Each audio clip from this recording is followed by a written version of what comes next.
Alors, on est prêt pour la première fois cette saison de retrouver dans nos locaux de l'antichambre le samedi soir. Voilà, il apparaît et techniquement, tout est parfait. Zachary Bolduc est là. Bonsoir, Zachary. Comment ça va? Salut les gars, ça va super bien, vous autres? Ben nous, ça va très bien. Écoute, on était déjà prêt sur le plateau de l'antichambre et on a vécu cette autre remontée spectaculaire du Canadien et cette autre victoire en prolongation, une 5e. Nous, c'était sur le plateau de l'antichambre. Comment, toi, tu vis ça, assis au banc des joueurs? Non, c'est excitant. On a tellement de talent, on a tellement de profondeur dans notre alignement. Donc, non, c'est excitant. On trouve des façons de remporter des matchs comme ce soir. Puis je pense que c'est ce que font les bonnes équipes, là. Aurais-tu pensé vivre un tel niveau d'engouement, un tel niveau, comme tu dis, d'excitation, comme ça, d'entrée de jeu avec le Canadien? C'est sûr que je m'attendais à ce qu'on ait une bonne équipe. Je veux pas... j'ai vu les années qui sont passées, puis tu regardes le règlement, il y a tellement de talent. Donc, d'avoir l'opportunité de me joindre à eux, c'est un privilège. Puis de pouvoir jouer ici à Montréal, c'est un rêve qui est devenu réalité pour moi. Donc, on a beaucoup de plaisir. On a un beau groupe de gars. On a beaucoup de plaisir, mais on sait aussi quand c'est le temps de se mettre à la tâche puis de travailler. Donc, je pense que c'est ça qui fait qu'on a du succès dernièrement. Bon, t'as une grosse soirée de travail. Je te laisse maintenant au bon soin de mes collègues. Bruno. Mais Zach, avant qu'on revienne sur le match puis ta solide mise en échec sur Sanderson, moi, je veux savoir, là, si on recule à cet échange-là, tu arrives à Montréal, tu l'avais vécu une fois au niveau junior, de passer de Rimouski à Québec. Ça a été comment pour toi de t'acclimater puis de t'ajuster à ce système de jeu-là puis à cette mentalité à Montréal? Puis commences-tu à te sentir confortable dans tout ça? Oui, bien, c'est sûr que, comme tu as dit, il y a une période d'adaptation. On ne veut pas quand tu changes probablement, tu changes d'environnement. Tu as plein de nouvelles personnes à apprendre à connaître, de nouveaux coéquipiers à créer des chimies.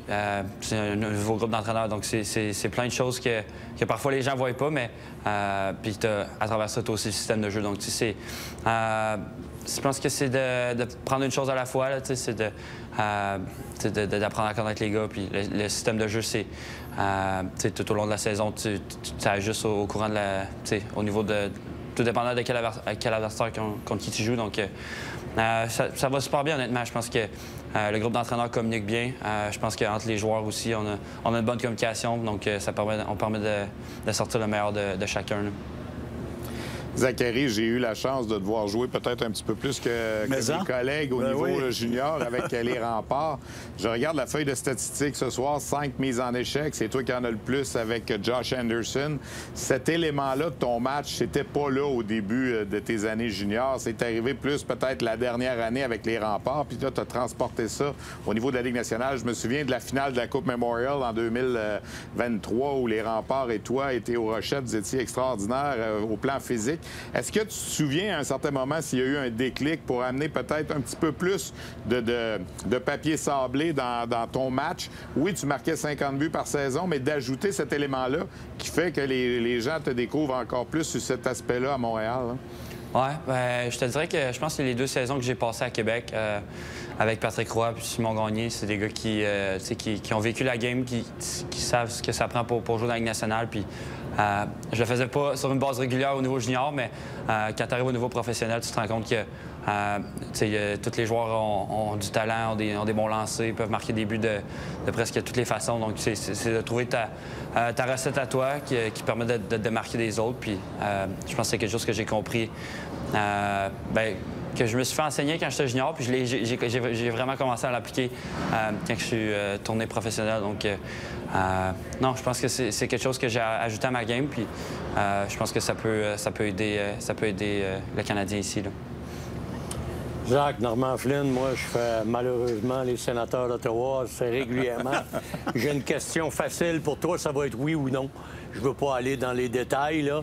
Est-ce que vous commencez à détester les Sénateurs d'Ottawa? Absolument. C'est clair. C'est ta réponse franche. Ça, j'aime ça. J'adore. Ouais, est-ce qu'on revient sur la mise en échec? Non, bien, on peut revenir sur la mise en échec et sur son échappée. OK. Parce que ce sont 2 moments forts. On va la revoir, ta mise en échec, pendant que tu peux peut-être nous en parler. évidemment, tu n'as pas le temps de prévoir ça en te levant le matin, là. La situation de jeu se présente. Ramène-nous un peu là, dans ce qui s'est passé et ce qui a amené à cette percutante mise en échec. Oui, bien, je pense qu'on a tout simplement appliqué notre échec en zone neutre, notre échec avant en zone neutre. Puis je pense que j'ai vu une opportunité de faire une mise en échec. Puis, comme je l'ai dit, c'est quelque chose que je veux amener à ma game, que je veux apporter ici avec les Canadiens. Donc, je pense que c'est de le faire sur une base régulière. Je pense qu'un peu, dernièrement, j'avais un peu perdu cette identité-là.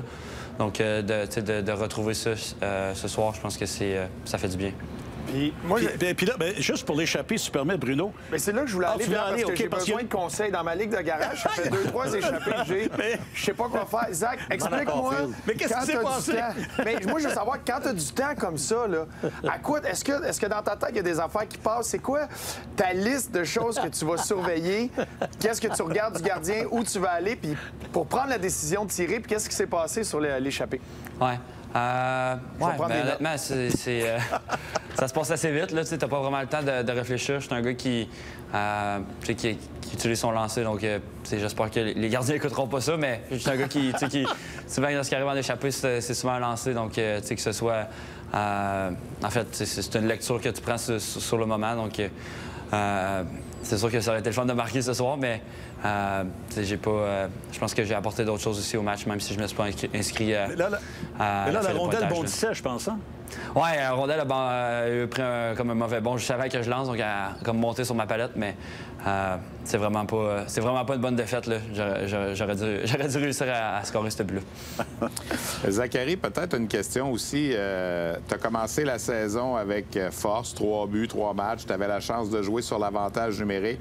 Arrive le 8e, 9e match. Martin Saint-Louis décide d'apporter le changement, d'amener un demi-doff sur la première unité.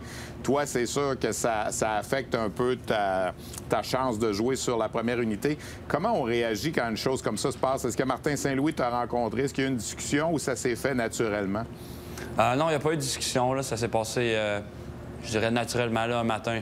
J'arrivais à l'aréna, puis j'ai vu que les unités d'avantage numérique avaient changé. Puis je pense que depuis qu'on a changé les unités, je pense que...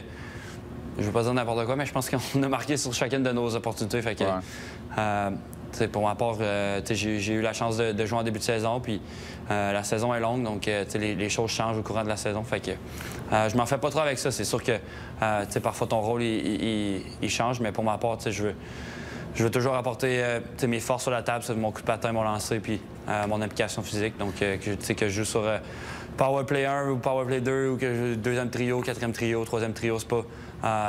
je veux pas que ma façon de jouer elle change en fonction de où que je joue dans l'alignement. Peut-être une ou deux, Normand, en terminant. Vite encore, là. Oui. Nick Cousins, son nom, il devait circuler avant le match dans le vestiaire du Canadien. Puis avec ce qui s'est passé sur la glace, est-ce qu'on fait check? Oui, bien écoute, non, je pense que honnêtement, c'est pas des discussions qu'on a eues, mais je pense que tout le monde était au courant de ce qui s'était passé. Puis Strub, il a pris ça en main, puis je pense qu'il a bien fait ça. Donc, on est une équipe qui se tient. Donc, on est, comme je l'ai dit, on est une équipe qui est tissée serrée. On a énormément de plaisir. On prend soin l'un de l'autre. Donc, quand tes coéquipiers te tiennent à cœur, c'est des choses comme ça qui peuvent arriver. Donc, je pense que ça prouve qu'on est tissé serré. Là.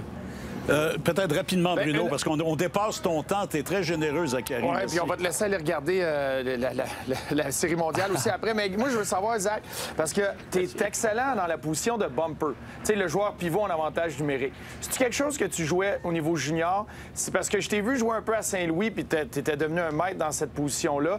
Est-ce que c'est à Saint-Louis que tu as découvert cette position-là? Puis y a-tu des gars dans la Ligue de qui tu t'inspires pour être un bon joueur pivot, un bon bumper, pour utiliser ton lancer dans cette facette-là? Oui, je pense que... j'ai jamais joué là, en fait, au niveau junior. C'était mes premiers pas en tant que bumper.